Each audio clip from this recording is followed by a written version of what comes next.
कहानी की शुरुआत साल 2075 से होती है, जब पूरी दुनिया का जल स्तर लगातार गिर रहा होता है और धरती पर मौजूद जल संसाधन धीरे धीरे सूखने लगते हैं। पानी की तलाश में इंसानों ने अपनी नजर अंतरिक्ष की ओर मोड़ दी। आखिरकार उन्हें चांद पर एक रहस्यमयी तरल पदार्थ मिला, लेकिन चांद का यह पानी साधारण पानी से बिल्कुल अलग था। जैसे ही यह आग के संपर्क में आता, यह अनंत मात्रा में बढ़ने लगता था। इंसानों को इस चंद्र जल के अनुकूल बनाने के लिए साइंटिस्ट्स ने चांद पर स्थित बोहाई बेस में एक गुप्त प्रयोग शुरू किया, लेकिन एक अप्रत्याशित हादसे ने पूरे बोहाई बेस को तबाह कर दिया। वहां मौजूद सभी साइंटिस्ट और रिसर्चर्स की मौत हो गई। प्रयोग की असफलता के 5 साल बाद सरकार ने जल संसाधनों को नियंत्रित करने के लिए ड्रिंकिंग वाटर लेवल सिस्टम लागू कर दिया। अब हर व्यक्ति को उसके लेवल के अनुसार शुद्ध पानी दिया जाता था, जिसका लेवल जितना ऊंचा होता उसे उतना ही अधिक प्यूरिफाइड वाटर मिलता था। इस व्यवस्था से आम लोग बेहद नाराज थे। उनका मानना था कि पानी सभी लोगों में बराबर बांटा जाना चाहिए। इसी बीच एविएशन ब्यूरो के चीफ जिन पूर्व एस्ट्रोफिजिसिस्ट शियाओसोंग से मिलने पहुंचे, लेकिन अब शियाओसोंग एक एनिमल बिहेवियर एक्सपर्ट बन चुका था। चीफ जिन इस बार उसे एक स्पेशल मिशन में शामिल होने का निमंत्रण देने आए थे। शुरुआत में शियाओसोंग इस प्रस्ताव को ठुकराना चाहता था, लेकिन जैसे ही चीफ जिन ने बोहाई बेस का जिक्र किया, उसकी दिलचस्पी अचानक बढ़ गई। दरअसल 5 साल पहले हुए उसी हादसे में शियाओसोंग की बहन, जो बोहाई बेस की चीफ साइंटिस्ट थी, अपनी जान गंवा चुकी थी। इस मिशन का नेतृत्व कैप्टन हान कर रहे थे, जबकि सैंपल्स से जुड़े सभी कामों की जिम्मेदारी शियाओसोंग को सौंपी गई। टीम का लक्ष्य था कि बोहाई बेस हमेशा के लिए बंद होने से पहले वहां बचे हुए सैंपल्स को सुरक्षित पृथ्वी पर वापस लाया जाए। चांद पर उतरने के बाद उनके पास केवल 24 घंटे का समय होगा। इन सैंपल्स को हर समय लो टेम्परेचर में रखना अनिवार्य था और इस पूरे ऑपरेशन में जरा सी भी गलती की कोई गुंजाइश नहीं थी। मीटिंग खत्म होते ही पूरी टीम बिना देर किए लॉन्च साइट पर पहुंच गई, लेकिन सबसे हैरान करने वाली बात यह थी कि एविएशन ब्यूरो द्वारा अस्थायी रूप से नियुक्त किया गया को पायलट बाकी टीम के 5 मिनट बाद रवाना हुआ। कुछ ही देर में स्पेसशिप चांद की कक्षा में पहुंच गया, लेकिन वहां हो रही रहस्यमयी बारिश की वजह से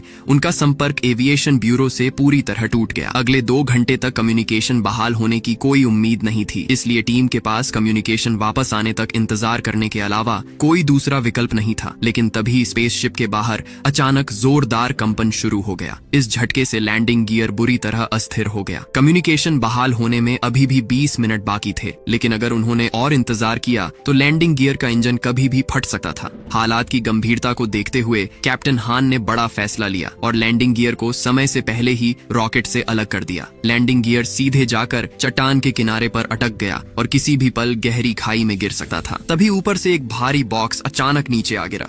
उसके टकराते ही स्पेसशिप का शीशा टूट गया और शियाओसोंग संतुलन खोकर नीचे गिरने लगा। सौभाग्य से कैप्टन हान ने समय रहते उसे पकड़ लिया और उसकी जान बचा ली, लेकिन इस हादसे में उनका सैटेलाइट कम्युनिकेशन सिस्टम पूरी तरह नष्ट हो गया।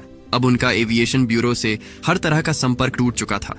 अब इस मिशन को पूरा करने के लिए उन्हें केवल अपने दम पर आगे बढ़ना था, लेकिन सबसे बड़ी चुनौती यह थी कि बोहाई बेस अभी भी उनसे पूरे 7 किलोमीटर दूर था। ऐसे में सिर्फ 24 घंटे के भीतर मिशन पूरा करना बिल्कुल भी आसान नहीं लग रहा था। उधर लैंडिंग गियर भी गहरी खाई में जा गिरा। कैप्टन हान, जो इस पूरी टीम में अकेले ऐसे व्यक्ति थे जिन्हें बोहाई बेस का पूरा रास्ता और नक्शा पता था, लैंडिंग के दौरान उनकी पसलियां भी टूट गई थीं। सांस लेने में तकलीफ की वजह से उनकी पुरानी बीमारी भी फिर से उभर आई। मिशन को समय पर पूरा करने के लिए टीम के पास कोई दूसरा रास्ता नहीं था। भारी मन से उन्हें कैप्टन हान को वहीं छोड़ना पड़ा और बाकी सभी सदस्य पूरी ताकत से बोहाई बेस की ओर दौड़ पड़े।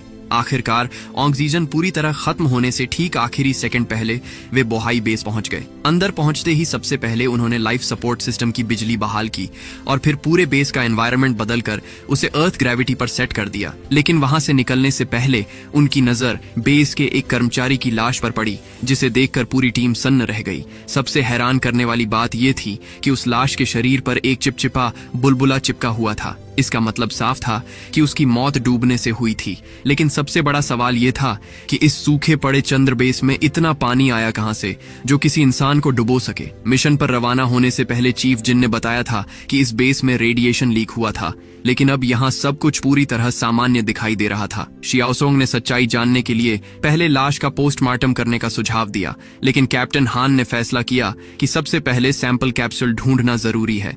इसके बाद पूरी टीम कंट्रोल रूम पहुंची और दोबारा पावर सिस्टम चालू कर दिया। देखते ही देखते पूरा बोहाई बेस फिर से सक्रिय हो गया, लेकिन इसके बावजूद उनका एविएशन ब्यूरो से संपर्क स्थापित नहीं हो सका। अच्छी बात यह थी कि बेस का सर्वाइवल सिस्टम अभी भी पूरी तरह काम कर रहा था। एयर प्यूरिफिकेशन सिस्टम चालू होते ही अंदर का वातावरण बिल्कुल पृथ्वी जैसा हो गया। इसलिए अब सभी लोग भारी स्पेस हेलमेट उतार सके और पहली बार राहत की सांस ली। तभी उन्हें बेस का ब्लूप्रिंट मिला। उसमें लाल रंग से चिन्हित जगहों पर केवल लेवल 1 क्लियरेंस वाले लोगों को ही प्रवेश की अनुमति थी, लेकिन उन कमरों के बारे में कोई जानकारी मौजूद नहीं थी। ऐसा लग रहा था कि शायद बेस के सामान्य सदस्यों को भी नहीं पता था कि उन कमरों के अंदर क्या छिपा है। सबसे अजीब बात यह थी कि एविएशन ब्यूरो जिन इलाकों को कंटेमिनेशन जोन बता रहा था, वे सभी लेवल 1 रिस्ट्रिक्टेड एरिया ही निकले। क्या यह सिर्फ एक संयोग था या इसके पीछे कोई बड़ा राज छिपा था? समय कम होने की वजह से कैप्टन हान ने पूरी टीम को अलग अलग होकर तलाश करने का आदेश दिया। उन्होंने कहा कि जैसे ही किसी को सैंपल कैप्सूल मिले, वह तुरंत उसका टेम्परेचर रेगुलेटर चेक करे। अगर रेगुलेटर पर रेड लाइट जल रही हो तो उसे किसी भी हालत में छूना नहीं है और तुरंत डॉ सॉन्ग को बुलाना है। इसी दौरान शियाओसोंग को पता चला कि मिशन शुरू होने से पहले बेस के हर सदस्य के शरीर में एक पहचान वाला चिप लगाया गया था। वह सेंट्रल कंट्रोल सिस्टम की मदद से अपनी बहन की लोकेशन पता करना चाहता था, लेकिन लंबे समय से सिस्टम बंद होने की वजह से चिप रिकॉग्निशन फंक्शन पूरी तरह निष्क्रिय हो चुका था। मजबूर होकर पूरी टीम अलग अलग दिशाओं में सैंपल कैप्सूल की तलाश में निकल पड़ी। खोजबीन के दौरान शियाओसोंग को एक रहस्यमयी सुरंग दिखाई दी और उसी समय उसे कैप्टन हुआंग की कही हुई बातें याद आने लगीं। दूसरी ओर कैप्टन हान और बाकी सदस्य एक बंद वेयरहाउस का दरवाजा खोलते हैं। दरवाजा खुलते ही अंदर का नजारा देखकर सभी के पैरों तले जमीन खिसक जाती है। वहां बेस के कई सदस्यों की लाशें पड़ी थीं। ऐसा लग रहा था कि मरने से पहले उन्होंने बाहर निकलने के लिए जबरदस्त संघर्ष किया था। एयरफोर्स की रिपोर्ट के अनुसार एरिया बंद होने से पहले ही सभी लोगों की मौत हो चुकी थी, लेकिन घटनास्थल कुछ और ही कहानी बयां कर रहा था। साफ दिखाई दे रहा था कि उन लोगों को जिंदा अंदर बंद कर दिया गया था और उनकी मौत भी डूबने से हुई थी। अब यह रहस्य और भी गहरा हो चुका था। कुछ देर बाद दोनों टीमें एक साथ वेयरहाउस नंबर 1 और वेयरहाउस नंबर 2 का दरवाजा खोलती हैं, लेकिन वहां पहले से किसी के खोजबीन करने के निशान मौजूद थे। उन्हें एक भी पूरा सैंपल कैप्सूल नहीं मिला। इसी बीच शियाओसोंग जब वेयरहाउस नंबर 3 पहुंचा तो उसे अचानक किसी अज्ञात जीव का सिग्नल मिला। अब सवाल यह था कि क्या इस बेस में उनके अलावा भी कोई जिंदा मौजूद है? तभी लीची ने घबराकर शियाओसोंग को तुरंत कंट्रोल रूम बुलाया और कहा कि वह किसी तरह चिप की आइडेंटिटी रिकॉग्निशन फंक्शन दोबारा चालू करे। शियाओसोंग बिना समय गंवाए सेंट्रल कंट्रोल रूम की ओर निकल पड़ा। उसी समय सूचान ने गलती से सैंपल मैप पर पड़ी लाश को छू लिया। तभी लाश पर मौजूद पानी के बचे हुए सूक्ष्म कण उछलकर उसकी आंखों में चले गए। कुछ ही देर में उसकी मानसिक हालत बिगड़ने लगी और फिर उसके कान से साफ पानी की एक बूंद बाहर निकल आई। उधर शियाओसोंग कंट्रोल रूम पहुंचा, लेकिन वेयरहाउस का दरवाजा अंदर से बंद था और उसके ऊपर ताजा खून के निशान दिखाई दे रहे थे। तभी टीम के बाकी सदस्यों ने उसे बताया कि लीची अचानक गायब हो गया है, लेकिन उन्हें नहीं पता था कि यह सब लीची की पहले से रची हुई साजिश थी। वह अकेले ही वेयरहाउस नंबर 3 में घुस गया। तभी उसका फ्लैशलाइट अचानक मेज के नीचे गिर गया। जैसे ही वह उसे उठाने के लिए नीचे झुका, किसी अज्ञात जीव ने उसकी फ्लैशलाइट खींच ली। उसी समय कैप्टन हान को भी उस अज्ञात जीव का सिग्नल मिला, लेकिन लोकेशन पूरी तरह साफ नहीं थी। उन्होंने तुरंत शियाओसोंग को आदेश दिया कि पहले लीची को ढूंढो। शियाओसोंग तुरंत वापस वेयरहाउस नंबर 3 की ओर दौड़ा। उधर लीची को आखिरकार एक बिल्कुल सही हालत में सैंपल कैप्सूल मिल गया था, लेकिन जैसे ही शियाओसोंग वहां पहुंचा, उसके सामने एक खौफनाक दृश्य घटा। अज्ञात जीव ने अचानक लीची पर हमला कर दिया और उसे वहीं बेरहमी से मार डाला। बाद में डॉ होंग ने उसकी लाश की जांच की तो पता चला कि उसके पूरे शरीर की कई हड्डियां टूट चुकी थीं। घटनास्थल देखकर साफ था कि इतनी गंभीर चोटें सिर्फ छत से गिरने पर नहीं लग सकती थीं। बिना किसी को बताए टीम से अलग हो जाने की वजह से शियाओसोंग पर भी शक होने लगा। लीची की अचानक हुई मौत से उसके साथी भी हैरान रह गए। सच्चाई जानने के लिए कैप्टन हान ने शियाओसोंग के रिकॉर्डर की रिकॉर्डिंग चेक की। रिकॉर्डिंग में साफ दिखाई दिया कि एक रहस्यमयी परछाई लीची के हाथ से सैंपल कैप्सूल छीन कर ले गई। अब पूरा मामला पहले से भी ज्यादा रहस्यमयी बन चुका था। तभी उनकी नजर अलमारी के पीछे बने एक वेंटिलेशन डक्ट पर पड़ी। ऐसा लग रहा था कि वह रहस्यमयी जीव इसी वेंटिलेशन डक्ट से भागा था और सैंपल कैप्सूल भी वही अपने साथ ले गया। इससे एक बात तो साफ हो गई कि वह जीव सोचने समझने की क्षमता रखता था और बहुत संभव था कि वह कोई इंसान ही हो। लेकिन अगर ऐसा था तो उसने शियाओसोंग पर हमला क्यों नहीं किया? लगातार साथियों की मौत से पूरी टीम के अंदर डर और बेचैनी बढ़ती जा रही थी। तभी सभी की नजर सूचान पर पड़ी, जो एक जगह चुपचाप बैठा था। उसका शरीर लगातार कांप रहा था। जब टीम उसके पास पहुंची तो उनके सामने बेहद डरावना नजारा था। सूचान के मुंह से अचानक बड़ी मात्रा में पानी बाहर निकलने लगा। खबर मिलते ही कैप्टन हान और बाकी सदस्य तुरंत वहां पहुंच गए। डॉ होंग ने सभी को तुरंत प्रोटेक्टिव सूट पहनने और सूचान को बचाने की कोशिश करने के लिए कहा, लेकिन तब तक बहुत देर हो चुकी थी। उसके पूरे शरीर में पानी फैल चुका था।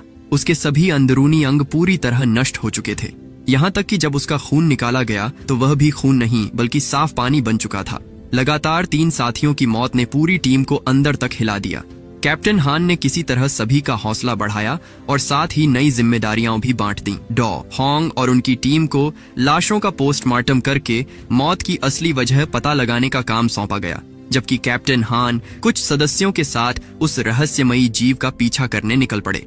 वेंटिलेशन डक्ट के अंदर आगे बढ़ते हुए उन्हें दीवारों पर कुछ अजीब निशान दिखाई दिए, लेकिन थोड़ी दूर जाने के बाद उनका रास्ता एक भारी सिक्योरिटी गेट ने रोक दिया। वह गेट केवल लेवल 1 क्लियरेंस वाले सदस्य ही खोल सकते थे। उसके पीछे क्या छिपा था यह किसी को नहीं पता था। मजबूर होकर सभी वापस कंट्रोल रूम लौट आए। दूसरी तरफ सूचान ने बेस के कर्मचारियों के बॉडी सैंपल्स की तुलना की। जांच में पता चला कि उसकी मौत का तरीका भी बिल्कुल उन्हीं लोगों जैसा था, लेकिन हैरानी की बात यह थी कि किसी भी शरीर में इन्फेक्शन का एक भी निशान नहीं मिला। अब सबसे बड़ा सवाल यही था कि आखिर इतना पानी आया कहां से। तभी डॉ होंग ने सूचान के शरीर से निकाले गए तरल पदार्थ की जांच की। उसमें 2 अलग अलग कंपोनेंट्स मिले, लेकिन कोई भी यह नहीं समझ पाया कि वह आखिर क्या थे। उधर इंजीनियर्स पूरे बेस के सिस्टम की जांच कर रहे थे। उन्हें पता चला कि पृथ्वी से संपर्क टूटने की वजह कम्युनिकेशन टावर के डेटा प्रोसेसर की खराबी थी। उसे ठीक करने के लिए किसी को बेस के बाहर जाकर नया उपकरण लगाना पड़ेगा, लेकिन समस्या यह थी कि बेस की एलिवेटर पहले से ही खराब थी। इतना बड़ा जोखिम उठाने की हिम्मत किसी में नहीं थी। आखिरकार कैप्टन हान ने खुद बाहर जाने का फैसला किया। रवाना होने से पहले शियाओसोंग ने कैप्टन हान से कहा कि उसे लगता है वह रहस्यमयी जीव उसे नुकसान नहीं पहुंचाना चाहता था। उसने ली ची पर हमला इसलिए किया क्योंकि उसने उसकी सीमा में घुसने की कोशिश की थी। साथ ही वह वेंटिलेशन डक्ट का इस्तेमाल करके हर बार उनसे पहले अपनी जगह बदल लेता था। इसका मतलब साफ था कि उसे बेस का हर रास्ता अच्छी तरह पता था। बहुत संभव था कि वह बोहाई बेस का कोई ऐसा सदस्य हो जो पिछले 5 सालों से यहीं जिंदा रह रहा हो, क्योंकि अगर उसने यहाँ मौजूद सप्लाईज का सही इस्तेमाल किया हो तो उसका इतने साल तक बचना असंभव नहीं था। लेकिन कैप्टन हान ने इस अनुमान को मानने से इनकार कर दिया। इसके बाद वह 2 अन्य साथियों के साथ एलिवेटर के पास पहुंचे। नीचे फैली अंधेरी बोहाई कैनियन को देखकर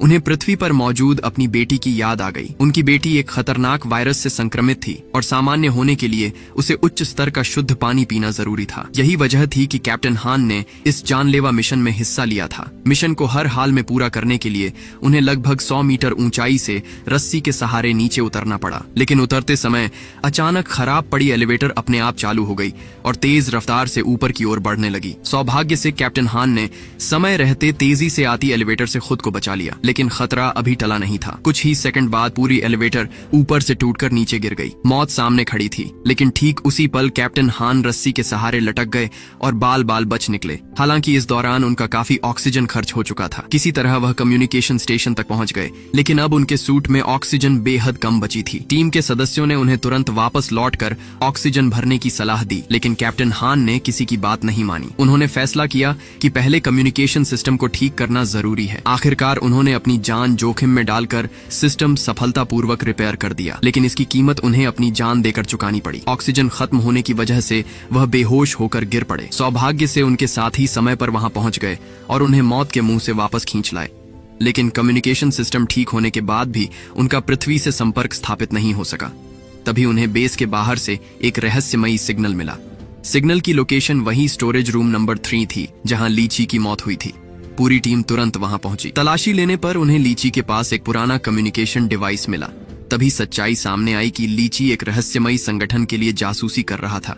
ये पुराना कम्युनिकेशन डिवाइस केवल RX ऑर्गेनाइजेशन इस्तेमाल करती थी। कैप्टन हान ने तुरंत इंजीनियर को आदेश दिया कि इसी डिवाइस की मदद से डायरेक्टर चोई से संपर्क किया जाए। कई कोशिशों के बाद आखिरकार कम्युनिकेशन सफल हो गया। कैप्टन हान ने डायरेक्टर चोई को बताया कि ली ची एक स्पाई था और उसी के कहने पर मिशन से ठीक पहले को पायलट को बदला गया था। कैप्टन को शक था कि डायरेक्टर चोई का भी इस साजिश से कोई संबंध है, लेकिन डायरेक्टर ने साफ इनकार कर दिया। उनका कहना था कि उन्हें लीची की असली पहचान के बारे में कुछ भी पता नहीं था।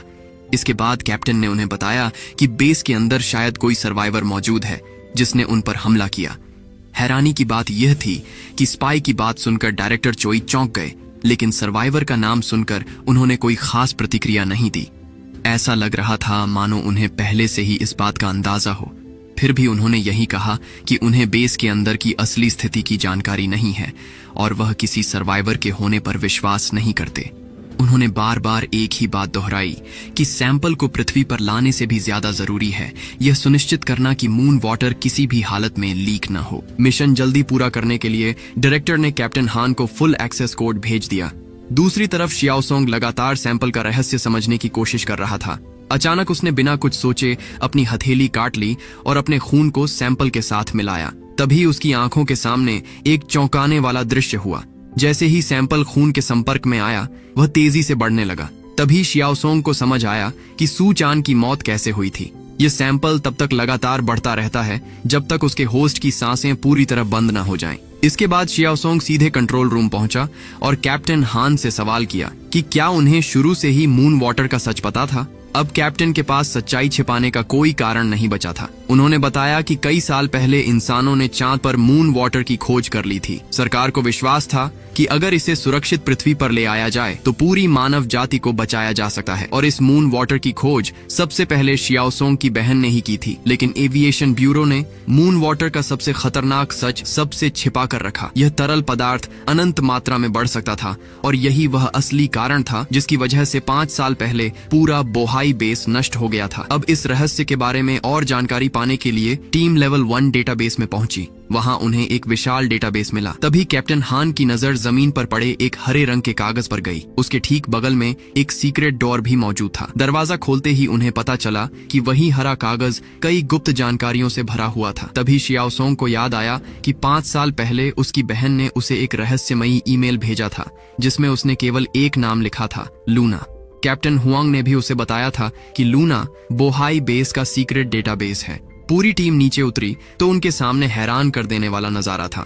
वहां केवल विशाल हरे रंग की संरचना ही नहीं थी बल्कि एक सुरक्षित सैंपल भी रखा हुआ था। वहीं पास में टूटी हुई सैंपल बॉटल भी पड़ी थी। सिर्फ एक छोटी सी टूटी हुई बॉटल से निकले मून वाटर ने इतनी विशाल हरी संरचना को जन्म दे दिया था। अब सभी को समझ आ गया कि अगर इस सैंपल को सुरक्षित पृथ्वी पर ले जाकर मून वाटर को नियंत्रित कर लिया जाए तो शायद बर्बाद हो चुकी पृथ्वी को फिर से बचाया जा सकता है। लेकिन जैसे ही टीम सैंपल कलेक्ट करने लगी, कैप्टन हान को बार बार ऐसा महसूस होने लगा कि कोई छिपकर उन पर नजर रख रहा है। तभी अचानक बिजली जैसी रफ्तार से एक रहस्यमयी छोटी लड़की उनके सामने दिखाई दी। किसी के कुछ समझने से पहले ही उसने टीम के एक सदस्य पर हमला किया और पल भर में उसका पूरा हाथ शरीर से अलग कर दिया। उसी दौरान टीम के एक सदस्य ने कांपते हुए फैट गन से उस रहस्यमयी लड़की पर गोली चला दी। गोली लगते ही मून वाटर का सैंपल टूट गया और वह छोटी लड़की भी मौका पाकर वहां से भाग निकली। सभी जानते थे कि टूटा हुआ मून वाटर कुछ ही देर में अनियंत्रित रूप से बढ़ने लगेगा, इसलिए पूरी टीम को बाकी सैंपल लेकर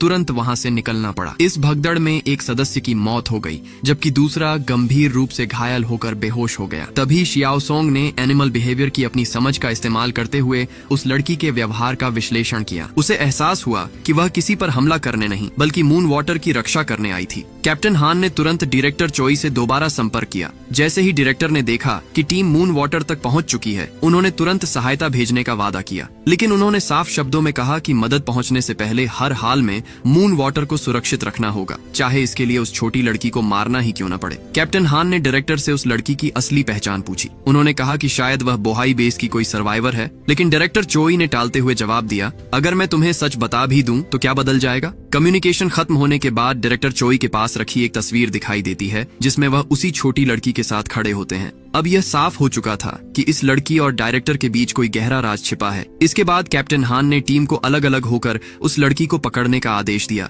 लेकिन शियाओसोंग ने कहा कि वह पहले डेटाबेस में जाकर मून वाटर से जुड़ी सारी जानकारी इकट्ठा करना चाहता है ताकि इस पूरे रहस्य की सच्चाई सामने आ सके। आखिरकार कैप्टन ने डॉ होंग को उसके साथ भेज दिया। दोनों जल्द ही डेटाबेस पहुंच गए, लेकिन वहां जाकर उन्होंने देखा कि मून वाटर से जुड़ा पूरा डेटा पूरी तरह खाली था। साफ था कि किसी ने जानबूझकर सारी जानकारी मिटा दी थी। उसी समय इंजीनियर ने भी अपना असली चेहरा दिखा दिया। वह दरअसल RX ऑर्गेनाइजेशन का स्पाई था। उसका मिशन केवल मून वाटर हासिल करना ही नहीं बल्कि पूरी टीम को खत्म करना भी था। जैसे ही वह मून वाटर लेकर निकलने वाला था, तभी डॉ होंग और शियाओसोंग वहां पहुंच गए।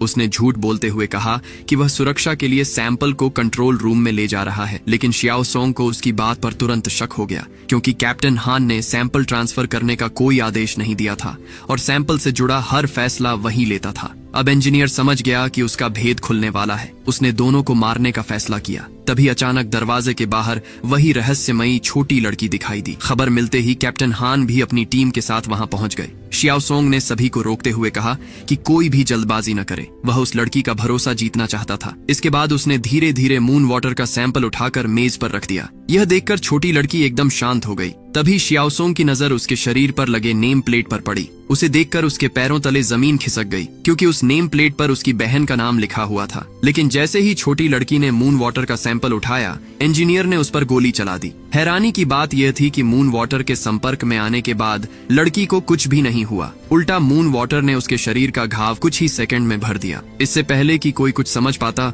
वह अपनी अविश्वसनीय रफ्तार से वहां से भाग निकली। अब यह साफ हो चुका था कि उसका शरीर मून वाटर के अनुकूल बन चुका है, यानी वही पूरी मानव जाति के बचने की आखिरी उम्मीद हो सकती थी। इसके बाद कैप्टन हान ने एक गुप्त चैनल के जरिए चीफ जिन से संपर्क किया और बोहाई बेस के बारे में सच्चाई पूछनी चाहिए। लेकिन चीफ जिन ने केवल इतना कहा कि उन्हें अपने सभी जवाब शियाओसोंग से मिल जाएंगे। तब शियाओसोंग ने कैप्टन हान को बताया कि उसे पूरा यकीन है कि मून वाटर से जुड़ी सारी जानकारी उसकी अपनी बहन ने ही जानबूझकर डेटाबेस से मिटाई थी। शियाओसोंग का मानना था कि उसकी बहन ने मून वाटर से जुड़ी सारी जानकारी जानबूझकर मिटाई थी, ताकि यह खतरनाक तरल पदार्थ भविष्य में और लोगों की जान न ले सके। क्योंकि वह रहस्यमयी लड़की बार बार मून वाटर की रक्षा कर रही थी, इसलिए कैप्टन हान ने एक नई योजना बनाई। उन्होंने फैसला किया कि मून वाटर के सैंपल को चारे की तरह इस्तेमाल करके उस लड़की को जाल में फंसाया जाएगा और उसे जिंदा पकड़ लिया जाएगा। दूसरी तरफ इंजीनियर ने चोरी छिपे RX ऑर्गेनाइजेशन से संपर्क किया। उसने मून वाटर के साथ साथ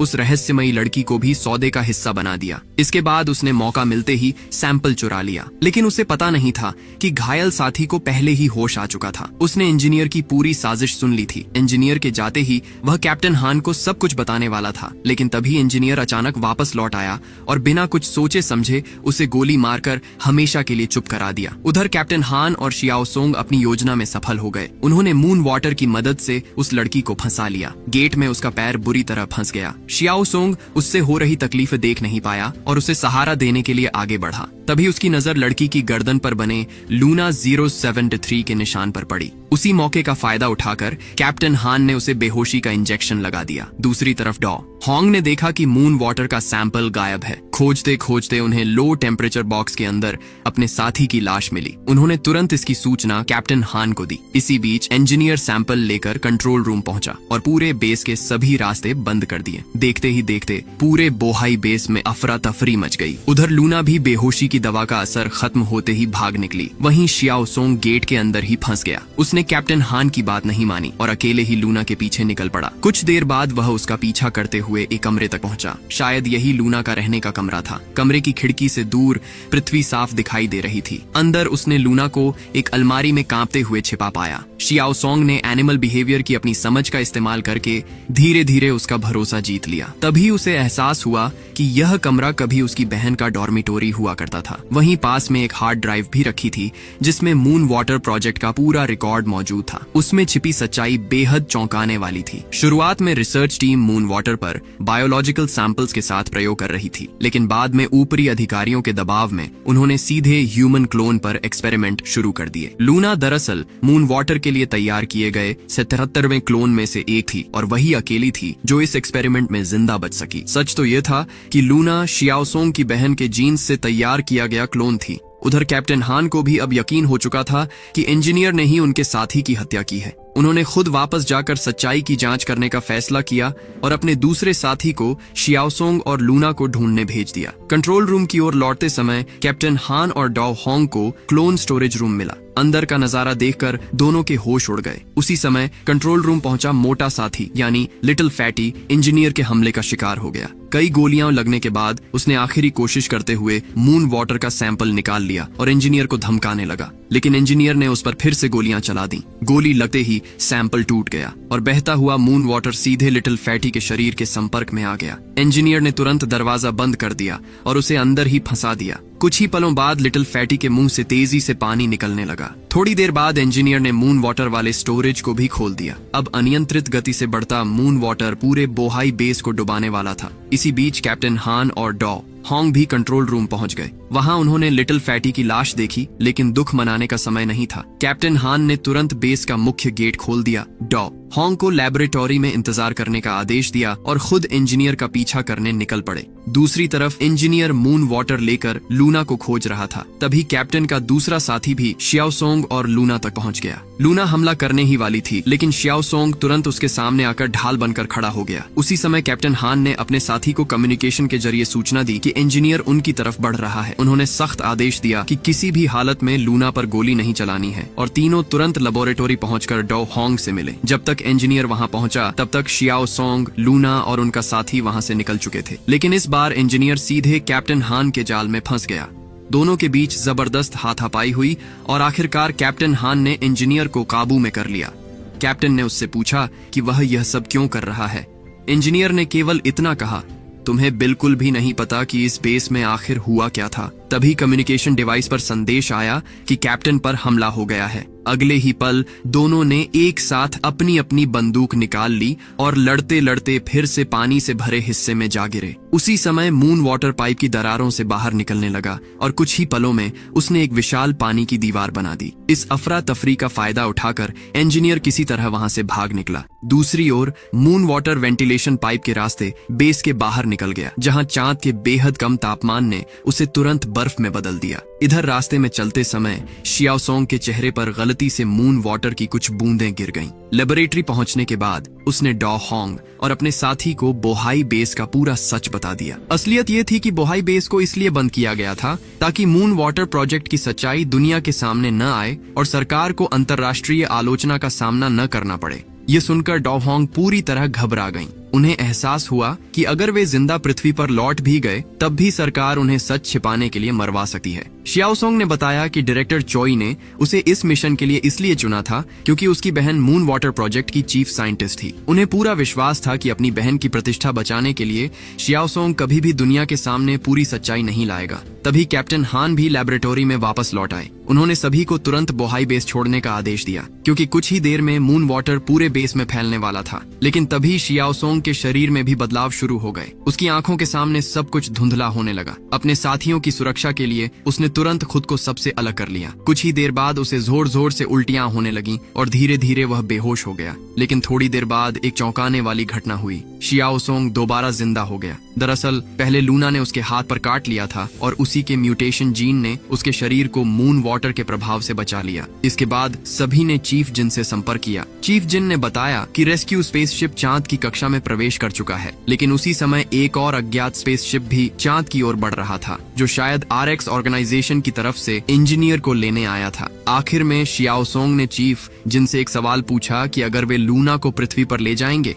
तो उसके साथ क्या होगा। चीफ जिन का जवाब सुनकर सभी सन्न रह गए। उन्होंने कहा कि लूना को एक लेबोरेटरी में हमेशा के लिए कैद कर दिया जाएगा और उसके ऊपर वही अमानवीय एक्सपेरिमेंट्स दोबारा किए जाएंगे जो कभी बोहाई बेस में किए गए थे। शियाओसोंग को अब पूरी तरह समझ आ चुका था कि अगर मून वाटर को पृथ्वी पर ले जाया गया तो यह पूरी मानव जाति के लिए एक नया खतरा बन सकता है। दूसरी तरफ लूना की जिंदगी भी हमेशा के लिए एक रिसर्च टूल बनकर रह जाती। इसलिए शियाओसोंग ने फैसला किया कि वह पृथ्वी वापस नहीं जाएगा। उसकी योजना थी कि वह लूना को सीधे एक पूरी तरह निष्पक्ष इंटरनेशनल स्पेस लैबोरेटरी ले जाएगा, जहां न तो मून वाटर और न ही लूना किसी एक देश के अधिकार में होंगे। लेकिन कैप्टन हान की सोच बिल्कुल अलग थी।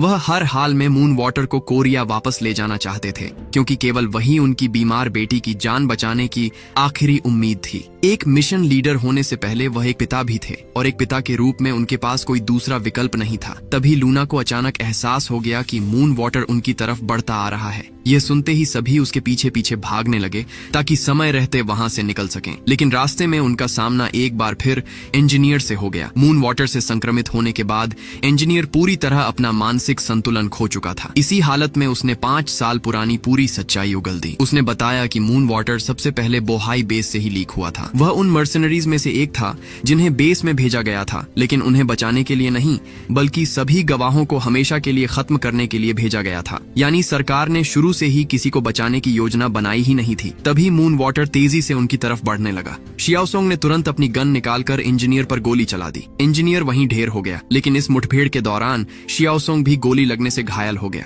अब हालात और भी गंभीर हो चुके थे। बेस के सिस्टम में खराबी आने की वजह से मेन गेट केवल मैनुअल तरीके से ही बंद किया जा सकता था। यानी अगर एक व्यक्ति अंदर रुककर गेट बंद नहीं करता तो बाहर निकलने वाला कोई भी इंसान जिंदा नहीं बच पाता। आखिरकार कैप्टन हान ने खुद को बलिदान करने का फैसला किया। शियाओसोंग ने उन्हें रोकने की बहुत कोशिश की और कहा कि उन्हें यहाँ नहीं रुकना चाहिए, लेकिन कैप्टन हान ने शांत आवाज में उसे इंजीनियर के साथ वहीं रहने का आदेश दिया और खुद आखिरी बार गेट की तरफ बढ़ गए। एक तरफ वह अपनी बेटी के लिए सब कुछ दांव पर लगाने वाला एक आदर्श पिता थे और दूसरी तरफ अपनी पूरी टीम की जान बचाने वाला एक सच्चा कैप्टन। आखिर में शियाओसोंग, डो, होंग और लूना किसी तरह बोहाई बेस से बाहर निकलने में सफल हो गए। लेकिन बाहर आते ही लूना ने अपना एस्ट्रोनॉट सूट उतार दिया और नंगे पैरों से चांद की सतह पर चलने लगी। यह देखकर सभी समझ गए कि लूना ने सिर्फ मून वाटर को ही नहीं, बल्कि चांद के पूरे वातावरण को भी अपना लिया है। इसी रहस्यमयी और भावुक अंत के साथ द साइलेंट सी के सीजन 1 की कहानी समाप्त होती है।